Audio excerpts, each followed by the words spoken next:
Watch ডগের মতো কাজ করার জন্য 11 জন জ্ঞানী ব্যক্তিকে, বিজ্ঞ ডাক্তারকে আমরা এমপ্লয় করেছি to take informations regarding all the disadvantages of the people regarding food, regarding shelter, regarding medicine, regarding snake bites, everything খেয়াল রাখার জন্য, কোথায় মানুষের কী কষ্ট হচ্ছে দেখার জন্য আমরা চট্টগ্রাম ডিভিশনের ডাক্তার ইসমাইল হোসেন এমন ওনাকে দায়িত্ব প্রদান করেছি। কক্সবাজারে ডাক্তার আসিফ আহমেদ চৌধুরী, বান্দরবনে আমরা দিয়েছি ডাক্তার দিলীপ কুমার দেবনাথ, রাঙ্গামাটিতে ডাক্তার জাফরিনী জিতি, খাগড়াছড়িতে ডাক্তার প্রতিম চাকমা এমো, ফেনীতে আমরা দিয়েছি ডাক্তার ইমাম হোসেন ইনো, নোয়াখালীতে ডাক্তার বিশুদাস সহকারী, লক্ষ্মীপুরে দিয়েছি আমরা ডাক্তার মোহাম্মদ আবু হাসান, চাঁদপুরে দিয়েছি ডাক্তার মোহাম্মদ আবদুল্লাহ আল আকবর, কুমিল্লায় দিয়েছি ডাক্তার রাজা মোহাম্মদ সারোয়ার আকবর, ব্রাহ্মণবাড়িয়া ডাক্তার হাসিবুল এমো। আমরা এই ডাক্তারগুলিকে over and above the staffs available in the local area, ওদেরকে মনিটর করার জন্য এই ডাক্তারগুলিকে রেখেছি ইন কেস অফ নেসেসিটি, যাতে আরও হায়ার থেকে আরও এক্সপার্ট দিয়ে যাতে ইন্টারভেন করে আমার মানুষকে স্বাস্থ্যসেবা দেওয়া যায়, সেখানে আমরা প্রস্তুত আছি। তারও উপরে ডিসি সিএসরা এভরিডে বসতেছেন, সকল কিছু খবর রেখে এভরিডে সকালে এবং দুপুরে তারা আলোচনা করতেছেন কোথায় কী হেল্প করতে হবে, and they will keep close contact with the honourable prime ministers desk এবং আমাদের স্বাস্থ্য মন্ত্রণালয় ডিজি অফিসে তারা যোগাযোগ রাখবে, যাতে করে আমাদের কোনো কাজের গাফিলতি না হয়।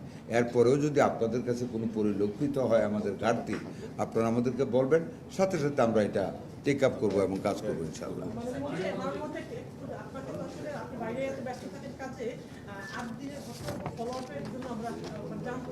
It is a separate issue. I don't want to talk anything about Addin now because it is the flood time and we are talking about the flood situation. No question I will take about Addin now. No question I will take about Addin now.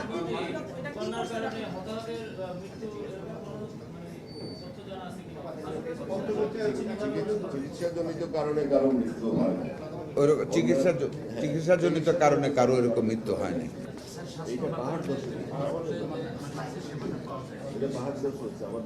স্বাস্থ্য বাতায়নের ব্যাপারে এটা একটু বলেন আপনারা। Sir এটা আছে, বলেন আপনারা, বলেন এটা আমি কত। ধন্যবাদ। জাতীয় স্বাস্থ্য বাতায়নের যে হটলাইনটি 16263 এটি 24 ঘন্টা চালু আছে এবং আমাদের এই সংশ্লিষ্ট চিকিৎসক নির্ধারণ করা আছে। অতএব ওখানে বাতায়নে আগে যেরকম তথ্য প্রবাহ ছিল সেটি চলমান আছে। কেন্দ্রীয়ভাবে প্রত্যেকটি, যেমন আমরা মিজেলসের জন্য যে ফোকাল কর্নার, ডেঙ্গুর জন্য ফোকাল কর্নার, ইতিমধ্যেই স্যার বিভিন্ন জেলায় ফোকাল পার্সন ঘোষণা করেছেন। জি, সেন্ট্রালি আমাদের ফোকাল পার্সন ডিজি অফিসে আমাদের জি স্যার।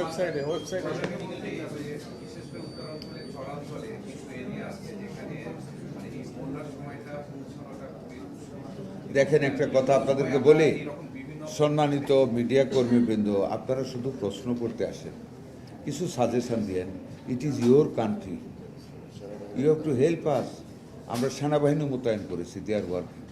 আপনারা আমাদেরকে কিছু হেল্প করেন, খালি প্রশ্ন করলে হবে না। এই উত্তরবঙ্গের কথা বলছেন, আপনারা জানেন this is the first government যে বন্যা যখন এবার আর্লি শুরু হলো, যখন আমাদের সুনামগঞ্জ, কিশোরগঞ্জের ইটনা, মিডাবন, অষ্টগ্রামে যখন বন্যা দেখা দিল, কৃষকের ফসল হানি হলো, ইমিডিয়েটলি আমার গভর্নমেন্ট আমরা ওইখানে ত্রাণ পাঠিয়ে দিয়েছি। এবং শুধু ওয়ান টাইম না, আমরা বলেছি প্রতি বছর বন্যা হলে দিস ইজ দ্য ফিক্সড, এই কৃষকদের লিস্ট করা হবে, তাদেরকে টাকা দিয়ে ক্ষতিপূরণ দেওয়া হবে। নাম্বার 2, যেসব জেলেরা দাদন খাটে ইলিশ মাছে, সেই আমাদের কোস্টাল বেল্টে, তারা তো দাদন খাটে, টাকা নিয়ে গরিব মানুষ খায় ফেলে, পরে তারা বাধ্য হয় নদীতে নামতে। ইভেন পোনা যখন তাকে জেল হয়, অ্যারেস্ট হয়, ওদেরকে অফ পিরিয়ডে, this is the first time permanently আমরা স্পেশাল কার্ডের ব্যবস্থা করেছি।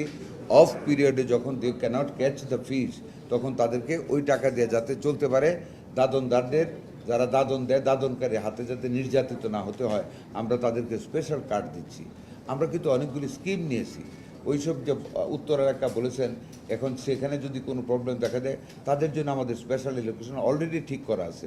Immediately the people when they will be hurt by any natural calamities, automatically the government থেকে হেল্প চলে যাবে। যেমন আমাদের দুর্যোগ মন্ত্রী বন্যা হওয়ার সাথে সাথে he has march to Chittagong and giving the reliefs to the people. আমরা প্রতিটা কাজ আমরা কিন্তু ওইভাবে করে যাচ্ছি। আমি একটা কথা বলেছি, যদি আমাদের কোনো দুর্বলতা থাকে, আপনারা প্লিজ হেল্প আস, খালি কোয়েশ্চান না, আমাদেরকে বলেন যে এটা আপনারা করেন, তাইলে আমি খুশি হব আপনাদের কাছ থেকে। Because we are a single team for the nation, ওই কাজটা আমাদের করতে হবে একত্রে মিলে। আপনাদের সিদ্ধান্ত থেকে সরকার সরে আসছে কিনা? আমি আদিন নিয়ে কথা এখন বলবো না, this is irrelevant for me না। সরে আসে নাই তো স্যার, এটা তো আমরা আমি এখন পর্যন্ত সরে আসিনি, but it's a country, it's a country. আপনারা একটা কথা বলে আদিন সম্বন্ধে বারবার প্রশ্ন করেন, 6টা বেবি মারা গেছে, আপনারা বলেন যদি আমরা কিছু না করতাম আপনারা কি বলতেন? স্যার আমরা আপনি ছেড়ে আসেন এইটা আপনাদেরকেও তো আক্রমণ করেছে। আমরা 6 জন মানুষ মারা যাওয়ার পরে, আমি বলি 6 জন মানুষ মারা যাওয়ার পরে আমরা অ্যাকশনে গিয়েছি। যে কারণে আমরা অ্যাকশনে গিয়েছি, দে আর মানে rebuilding the structure, they have removed the কিনা বেকারি রিমুভ আইসি ইউনিটের দরজা জানলা ভাঙ্গা টাঙ্গা এগুলো পাঠাইতেছে আমাদের ভিডিও। তারা মানে ভেন্টিলেশনের সিস্টেম করতেছে। তারা একটা দরখাস্ত আমাদেরকে দিয়েছে পুনর্দর্শনের জন্য। আমরা আজকে বসবো, আমরা পরিদর্শন করব। পরিদর্শন করে যদি আমরা ফিজিবল মনে করি, the government might take a decision, any kind of decision government might take. তারা তো এড়াতে পারে না। দেয়ার ইজ একটা মামলা ওই পক্ষ থেকে করেছে, ওদেরকে কিছু টাকা দিয়েছে। This people 6 people will came to me, তারা কিছু টাকা, ভালো একটা টাকা পেয়েছে।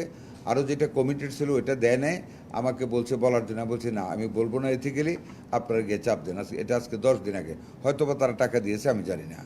বাট যেটা মামলা করেছে, মামলার দায়িত্বটা তো ওদের। আমরা তো মামলা করতে পারি না, আমরা তো মার্ডারের মামলা করতে পারি না। মায়েরা মামলা দেয় নাই, অপারেশন করতে, পোস্টমর্টম করতে দেয় নাই। হ্যাঁ, এরপরে মামলা করেছে। আর মামলায় কী হবে এটা আইন জানে, জজ কোর্ট জানবে। তদন্তে আপনারা যে সুপারিশগুলো দিয়েছিলেন তারা সেগুলো বাস্তবায়ন করছে এটা? তারা বলেছে তারা করতেছে এবং করেছে। আমাদের কাছে একটা নতুনভাবে আরেকটা ইন্সপেকশন চাচ্ছে। হোপফুলি আমাদের একটা টিম ইন্সপেকশন করতে যেতেও পারে। আবার সময় দেওয়া হচ্ছে তাদের? আমরা কোনো সময় দিই নাই, আমরা যেতেও পারি। Thank you very much, thank you, আসসালামু আলাইকুম। আপনি আমার ফাইলটা নিয়ে আসুন।